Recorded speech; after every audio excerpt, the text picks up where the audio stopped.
Buenas noches, bienvenidos a Agárrate. Hoy es el miércoles, el 3 de abril del año 2024. Comienzo por recomendarte, ¿quieres venir a Estados Unidos y además de un estatus migratorio tener un trabajo estable? Yo te recomiendo que te vengas con una certificación laboral. La certificación laboral te va a dar ese trabajo que todos necesitamos, pero además te va a dar un estatus migratorio porque te lleva muy rápido a una residencia permanente aquí en Estados Unidos.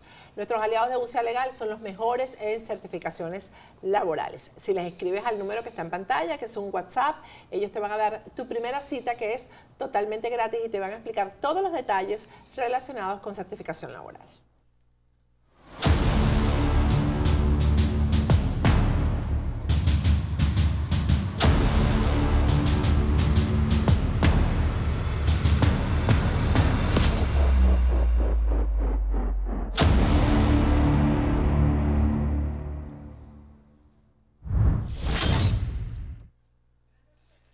Hoy es miércoles, el 3 de abril del año 2024.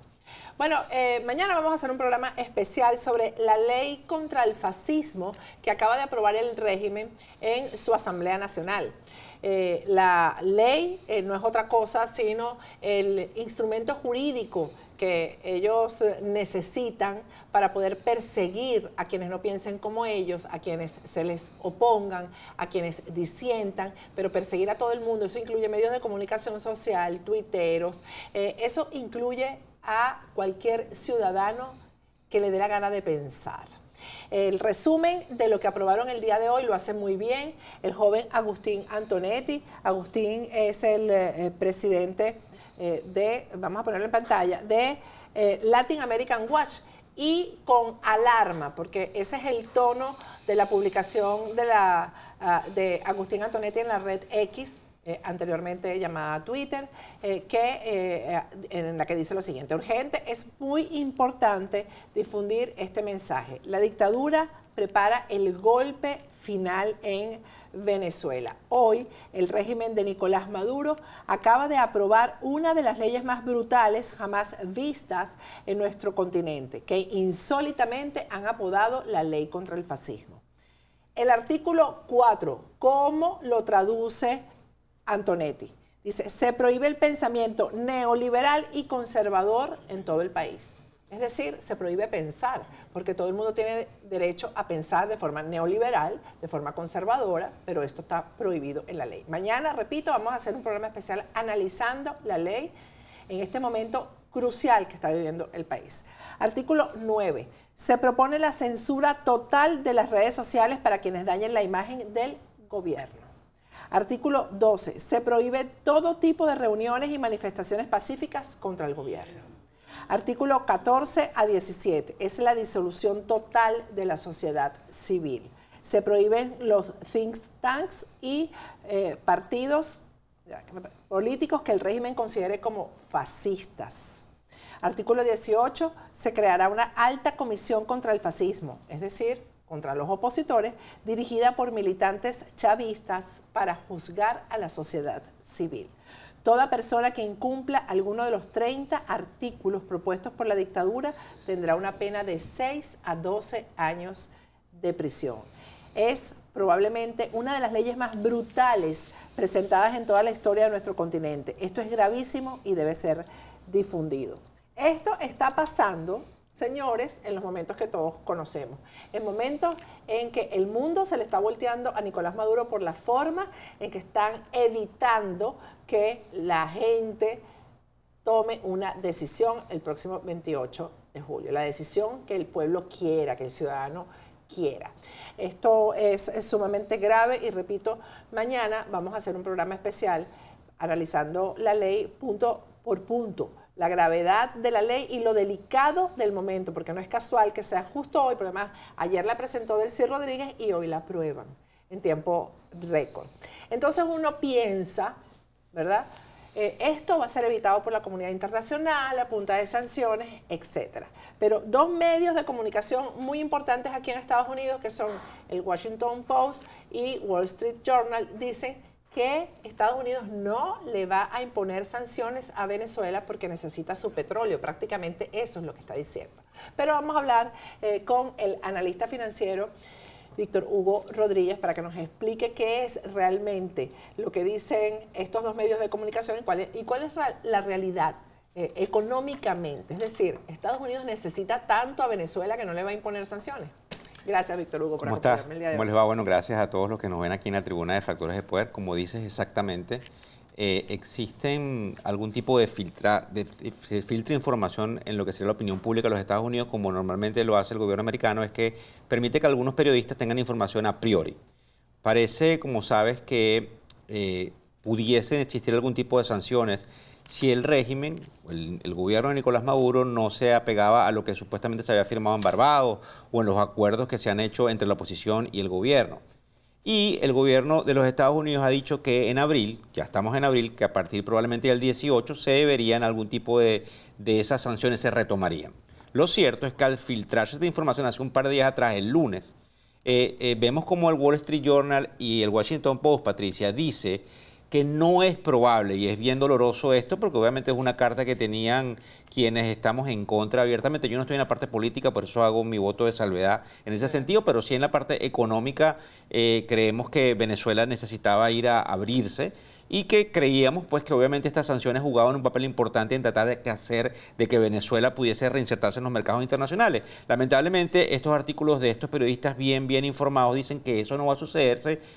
Y de hecho, que creo que toquemos el tema esta noche, sí, tenemos el problema petrolero, un problema a nivel mundial con una materia prima sumamente importante que puede tener algunas ramificaciones desde el punto de vista inflacionario en todo el globo terráqueo y que lamentablemente para el sector occidental, pues el otro bloque en los cuales se pueden incluir países como Rusia y como China, pues están manejando el tema importante del petróleo. Venezuela no es la excepción.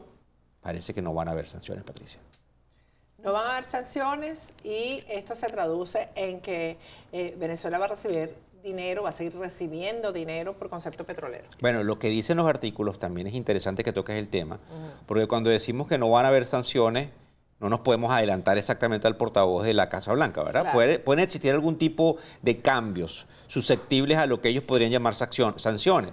Sin embargo, lo que dicen los artículos es que se les va a permitir a Venezuela que siga recibiendo dinero vía bolívares, algo que no entendemos, cómo habría una posibilidad de depositar bolívares en los bancos dentro de Venezuela. Desde el punto de vista económico, probablemente no hubo una explicación clara en los artículos, porque desde el punto de vista de cómo... ¿Tú lo leíste y no lo entendiste? No solamente, no se trata de que, bueno, siempre hacemos este tipo de juegos cuando ella me entrevista, como ustedes lo saben. Porque es que si tú no lo entiendes, no lo entiende nadie. Lo que pasa es que en el artículo, y es interesante esa acotación que hacemos aquí, habla de que Venezuela, sobre todo en el del Washington Post, de que Venezuela pudiese recibir su factura petrolera en bolívares. Pero cuando tú analizas cómo es el comportamiento de la transacción de la materia prima, es casi imposible que tú pongas al gobierno venezolano de rodillas a que acepte bolívares, porque hay un intercambio de una moneda contra el bolívar. Entonces, no se trata de que no se entienda, sino que probablemente no está bien explicado, porque todavía ni siquiera sabemos cuál sería ese cambio. O sea, la sanción sería que no se puede negociar en dólares o en euros. Probablemente, pero es importante que destaquemos que eso lo hace sumamente complicado, porque el petróleo no se negocia en bolívares, claro. El petróleo se negocia en moneda extranjera, en este caso el dólar, que es la moneda de referencia a nivel mundial. Por eso no entendemos lo que dice el artículo, y por eso es bien importante prestarle atención a lo que sí entendemos, de que las sanciones no van a ser como estábamos esperando, porque el gobierno y la administración de Biden está atada de manos ante una víspera de que el petróleo se dispare. Hoy, 3 de abril, el petróleo tocó casi los $90 por barril con respecto al que se llama Brent. Y es muy posible que por los problemas geopolíticos que conversábamos tú detrás de cámara que hay entre Israel e Irán, el petróleo se pueda disparar y pueda llegar fácilmente a los $100 por barril. Y Estados Unidos no usa sus reservas nunca. Siempre usa el petróleo de los demás. Es interesante porque creo que también lo que estuvimos discutiendo, que salió hoy en Bloomberg, que es otro portal importante de noticias, es el hecho de que los Estados Unidos han venido usando sus reservas estratégicas de petróleo, que por lo general son algún tipo se le brinda un marco de seguridad en el caso de que haya un conflicto geopolítico. Sale hoy de que en virtud de que están tan, temerosos de que el petróleo se escape, ellos no van a comprar por ahora petróleo para llenar esas reservas estratégicas. Eso implica que no hay esa demanda agregada en el precio de petróleo, pero te muestra, Patricia, y para todos los que nos están mirando, que es tan sensitivo el asunto que el petróleo sigue subiendo, aunque le quitas esta presión de compra para rellenar la reserva estratégica. Entonces nosotros, desde la tribuna, y como sabes, nosotros nos encargamos desde el punto de vista económico y global macro de hacer algún tipo de factorización de toda la información y hacia dónde debería ir el mundo. Hay muchísimo miedo porque también las tasas de interés tenderían a caer y eso fortalecería el precio del petróleo porque debilitaría, quiero que lo entiendan bien para no ser técnicos, el valor del dólar en los mercados internacionales y por ende el precio subiría porque lo que se está es debilitando la moneda de referencia. Quizás esto que está publicando el Washington Post, esto que del Wall Street Journal, que las sanciones no vienen en el sector petrolero, todo esto lo debe saber el régimen de Nicolás Maduro, porque, y tú no te metes en política, etcétera, pero yo sí, esta forma de arreciar, que están arrasando con todo hace varios días, que no les importa nada. Esta ley que acaban de aprobar es como una demostración de que no le temen a nada, de que no les importan las sanciones, debe ser porque saben que no les vienen las sanciones. Mire, lo que pasa es que, y por eso es que yo trato siempre dentro del debate que hacemos tú y yo de no meterme en política, sí, es porque hay una lógica que no cuadra. Cuando tú escuchas a lo que el gobierno quiere hacer en materia económica, el gobierno parece entender que tiene que pasar por irse hacia el centro. ¿Estás hablando del gobierno de Maduro? El gobierno de Maduro, sí, porque la radicalización, lamentablemente, tendría unas consecuencias importantes para la economía venezolana y el gobierno es el primer interesado de que la economía venezolana crezca. Si tú te radicalizas enormemente desde el punto de vista económico, pareciera esto contraproducente con respecto al crecimiento del Producto Interno Bruto del país, que es como tú mides realmente hacia dónde pudiese ir la economía, la creación de empleo y algún tipo de permeabilización para las clases sociales más bajas. Entonces, ¿Pero eso le interesa a Maduro? Pero es que obviamente aquí es donde está el debate. Todo pareciera sumamente enredado porque hay cosas que parecieran no interesarles. ¿Qué no les interesa? Y entonces caes en la parte política que tú bien traes en la tribuna, donde pareciera que sí, que está arremetiendo porque sabe que no hay mecanismos a nivel internacional para poder llamarlos a botón y decir hay cosas que no se pueden hacer. Muy preocupante, porque como venezolano al fin me interesa que el país salga adelante y me preocupa por la gente que está apostando en el país, la gente que sigue estando allí, gente que como tú y yo tenemos amigos y familiares, y que en definitiva están de una u otra manera en este barco a la deriva desde el punto de vista económico, donde Venezuela no termina de reinsertarse, donde no hay reglas claras y lamentablemente inversionistas de categoría internacional pues dejarán de prestarle atención a Venezuela independientemente de lo que suceda con los precios del petróleo. Ahora, este tema de los bolívares y los dólares es sumamente importante, aunque no lo entendamos, porque definitivamente las sanciones iban dirigidas a que no se pudiera negociar nada, es decir, que no entrara moneda extranjera en Venezuela, simplemente. Y por eso es que ellos se buscaron todos estos recovecos para poder manejar el dinero, para poder cobrar lo que vendían, etcétera. Por eso es que llegaba tanto euro en efectivo a Venezuela, porque mandaban las cargas de petróleo, las cargas de oro a Irán, a Turquía y regresaban los aviones llenos de dinero en efectivo. Por eso es que circula tanto dinero en efectivo en Venezuela. Este tema de que no se va a negociar con ellos sino en bolívares, ¿cómo? Tú mismo dices que esto es imposible. O sea, pero también tienes que entender, y yo creo que tú lo tocas día tras día. Estamos hablando de unos personajes que han estado en el poder por más de 24 años, ¿verdad? Y que se han adaptado a todo lo que ha sucedido en materia internacional.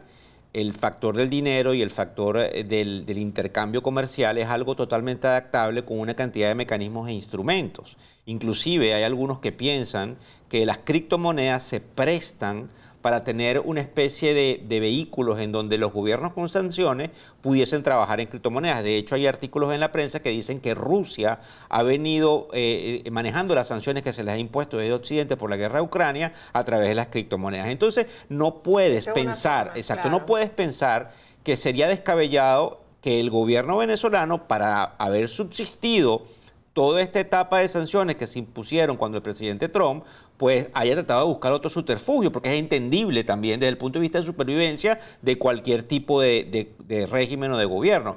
Lo importante es que definitivamente el comercio internacional no se bloquea en una materia prima tan interesante. Que es el petróleo. Que es el petróleo, y por eso es lo que lees en el Washington Post y en el Wall Street Journal. Pero al final ese petróleo llegará aquí a Estados Unidos, por bueno, ejemplo. es que el petróleo no necesariamente, es para que se lo hagamos entender a los televidentes de nuestra tribuna. El petróleo no necesita llegar a Estados Unidos. Estamos hablando de los mercados internacionales. Si tú eliminas petróleo en el mercado internacional, el precio sube independientemente de quién es el suplidor. Si ese suplidor es Arabia Saudita, por supuesto, el petróleo sube porque tú estás eliminando. Y el temor de Biden es eliminar la cuota venezolana, significa ponerle un poco más de presión al suministro, que es el problema que actualmente tienes. Por supuesto, porque tú estás eliminando petróleo, estás eliminando la oferta y demanda, tú eliminas a un postor de petróleo y eso lo que hace es que el precio tiende a subir. Por eso es tan digamos, incendiario el problema del petróleo, independientemente de que si entendamos o no. Este es un momento bélico, delicado, además. Lo que hablábamos ahorita de Israel y de Irán, que es algo que está en la sombra. Si leen por ahí algún artículo, Irán acusa a que Israel mató a un alto miembro del gobierno en Siria. Sí. Eso fue el día de ayer. Y también hay otro componente importante, que es que Netanyahu en Israel no las tiene todas consigo, hay protestas en contra de él, ha habido una cantidad de cosas que se les ha ido de las manos en Gaza, hay que reconocerlo así también, y entonces ese problema incendiario pasa por el petróleo. También hablábamos inclusive de Norcorea, que no se anuncia lo que está sucediendo allí, pero tienen un plan bélico y tienen armas nucleares. Entonces es bien interesante porque yo creo que no se trata de que el gobierno de Venezuela es súper inteligente, se está preparando, sino que hay una geopolítica que es entendida por supuesto, y el momento lo favorece para que ellos se sientan que no necesariamente tienen que cumplir con unas reglas internacionales que de todos modos son impuestas o no, dependiendo de quién esté en la Casa Blanca. Por eso es lo importante de las elecciones, como tú lo mencionas, en los Estados Unidos en este 2024. Así es. Gracias, Víctor Hugo, por esta explicación. Y ya saben, no se pierdan el programa mañana. Vamos a analizar la ley que digamos, legitima la dictadura y la represión en Venezuela. Vamos a ir a un corte y al regreso seguimos con Agárrate.